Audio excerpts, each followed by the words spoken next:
back to Yusri Channel dalam segmen Yusri Edukasi. How you doing? Hari ini kita akan membahas apa ya? Bahas apa ya Pak Nubi ya? Kita akan membahas materi untuk kelas 3, materi lintas minat bahasa Inggris. Memang materi lintas minat untuk kelas 3 itu agak susah karena banyak grammarnya. Tapi it's okay. Kita akan membahas grammar dengan cara kita sendiri yang paling mudah. Oke, Pak Nubi, nanti saya diajari ya.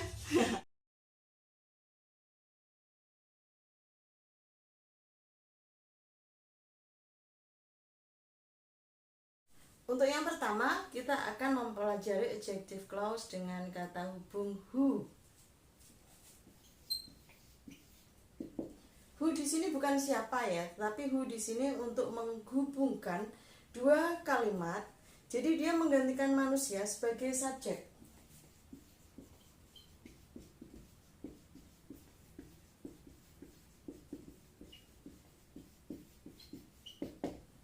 Contohnya, I have two sentences.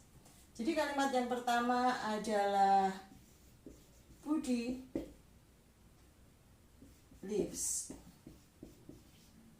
in Gembong.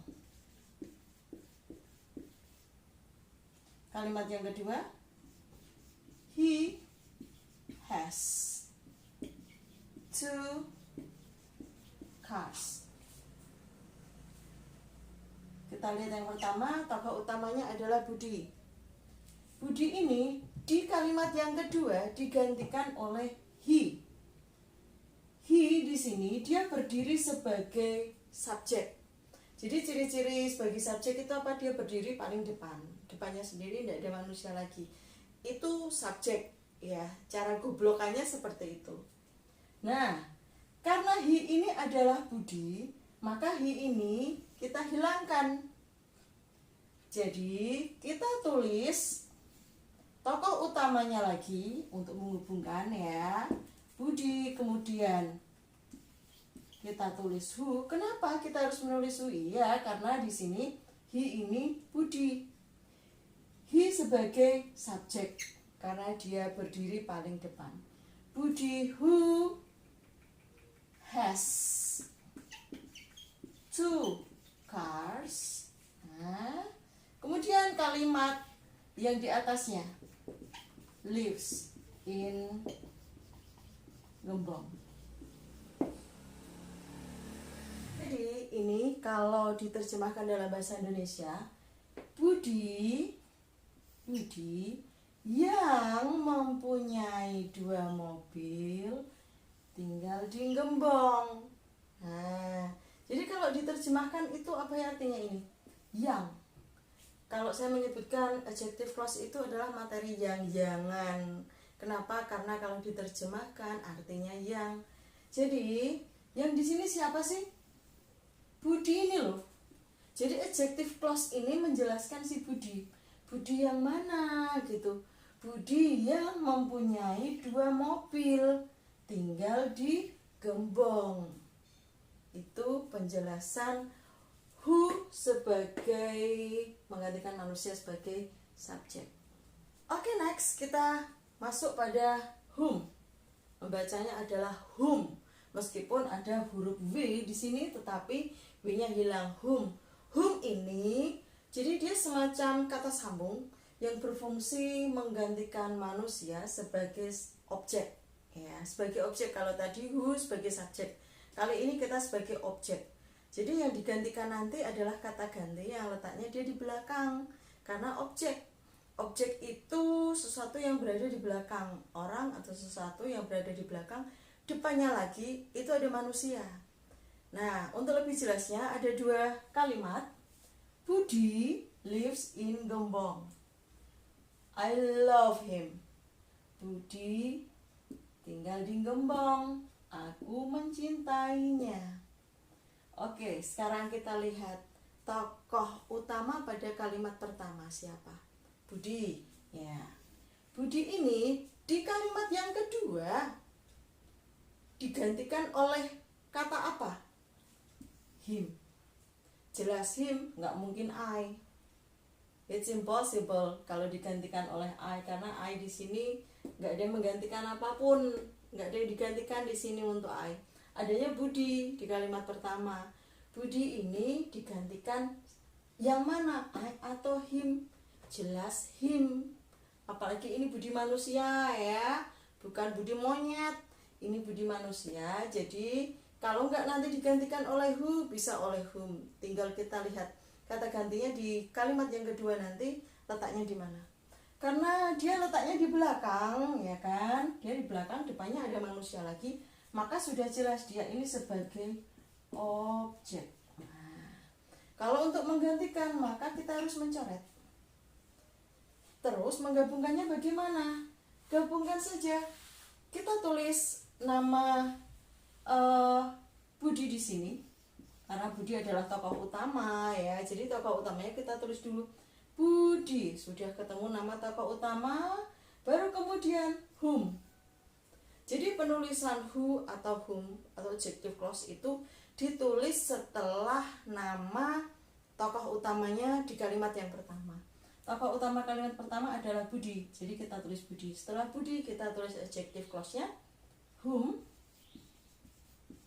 Nah, setelah whom ini kalimat yang ada pada kata ganti tadi berarti ada di kalimat kedua. Whom I love. Nah, kalau sudah habis kalimat yang kedua, kita teruskan kalimat yang pertama. Lives in Gembong. Jadi, kalau ini kita terjemahkan dalam bahasa Indonesia, Budi yang aku cintai tinggal di Gembong. Ke adjective clause ketiga, kita ada whose di sini, membacanya whose meskipun ada huruf W, tetapi huruf W-nya tidak diucapkan. Whose menggantikan milik dari manusia, jadi kepemilikan dari manusia. Untuk lebih jelasnya lagi, saya punya 2 contoh kalimat, nanti kita gabungkan dengan menggunakan whose.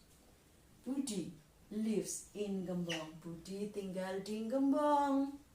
His car is new. Mobilnya baru. His ini kata ganti kepunyaan. His car. Mobilnya siapa? Mobilnya Budi. Oke, jadi his ini nanti hilang, digantikan dengan whose. Jadi kalau kita gabungkan, kita tulis dulu nama tokoh utama di kalimat pertama. Lakone sopo toh? Nah, lakone Budi, maka kita tulis Budi. Budi, setelah itu adjective clause-nya. Kemudian kata yang mengikuti kata ganti yang sudah kita coret tadi. Budi whose car is new lives in Gembong. Nah, Budi yang mobilnya baru tinggal di Gembong. Adjective clause yang keempat, kita ketemu dengan which.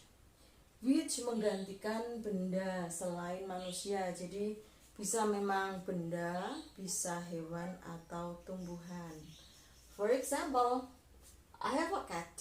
Saya punya kucing. It is so cute. Imut sekali. Nah, kita lihat I have a cat. Tokoh utama di kalimat pertama itu bukan I, of course, bukan I. Kenapa? Karena I di sini nggak ada kata gantinya, nggak ada kata gantinya. Yang ada kata gantinya itu di sini apa? It kan. Nah, it itu untuk apa? Of course, it itu nggak boleh untuk manusia. It itu adalah kata ganti untuk hewan atau benda atau tumbuhan. Nah, kalau di sini di kalimat kedua ada it, maka kita bisa menentukan siapa sih lakonnya di kalimat pertama. Tentu saja a cat. A cat, kucing kan? Kucing. Digantikan dengan it. It ini hilang. Entah itu nanti it berada di depan atau berada di belakang sebagai objek, itu nanti dia hilang. Digantikan dengan which. Jadi kalau kita menggabungkan I have a cat.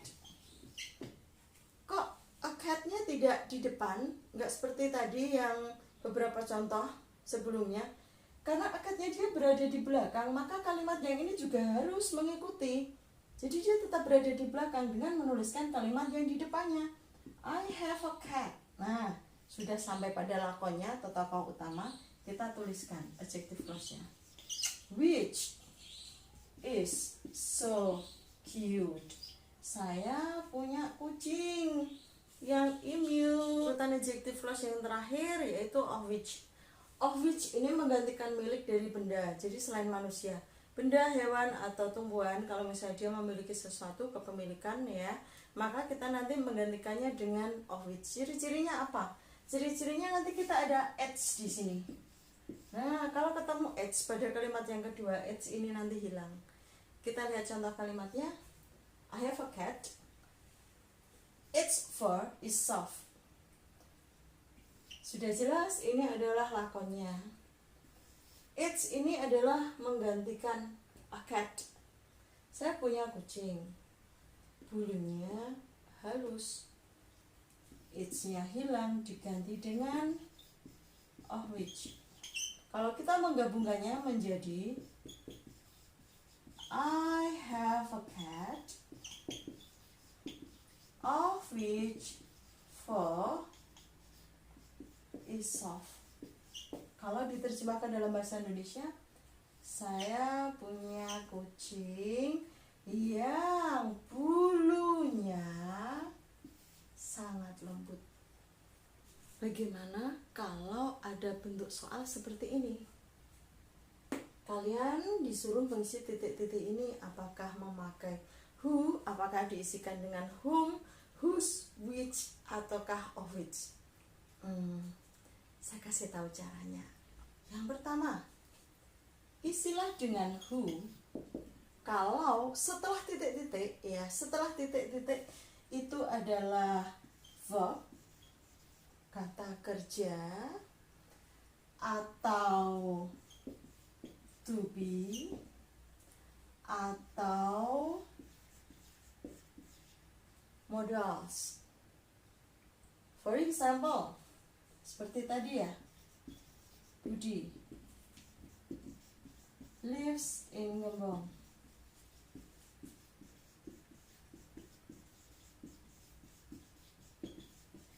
Nah, lives ini adalah verbs. Maka kalian harus mengisikan di sini dengan who. Oh ya, sebelumnya kalian harus cari tahu dulu tokoh yang di sini itu manusia ataukah selain manusia.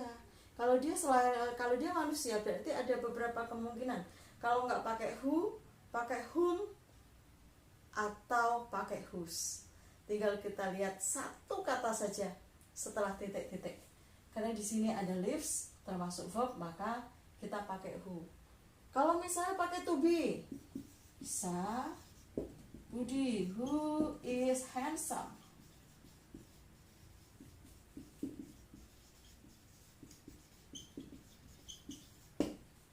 Ada to be is di sini. Atau misalnya ada modal. Budi can play a guitar.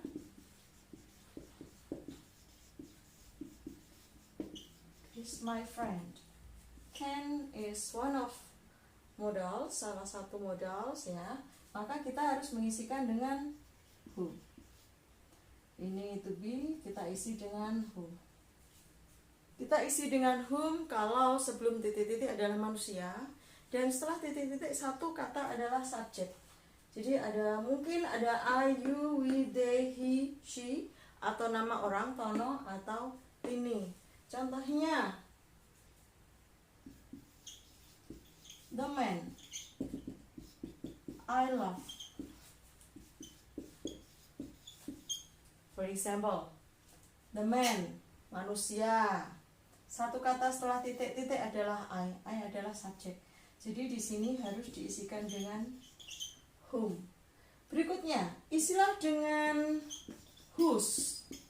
Kalau di sini ada manusia, titik-titik, kemudian ada kata benda, kata-kata benda atau noun. Contohnya, the boy bike is red, is Budi. Ada manusia, sebelum titik-titik, setelah titik-titik adalah bike. Jadi di sini kamu harus tahu apa sih artinya. Bike itu apa? Bike is sepeda. Oh, sepeda, berarti sepeda masuknya pada noun, kata benda. Maka di sini harus diisi dengan whose. Yang terakhir, isilah dengan which. Kalau sebelum titik-titik itu adalah hewan atau benda, setelah titik-titik satu kata saja. Kalau ada verb ataupun subjek ataupun to be atau ada satu modals, nah maka di sini harus diisi dengan which. Contohnya, the dog. Of course, the dog itu bukan a human, dia bukan manusia, ini hewan. Satu kata, bark, menggonggong.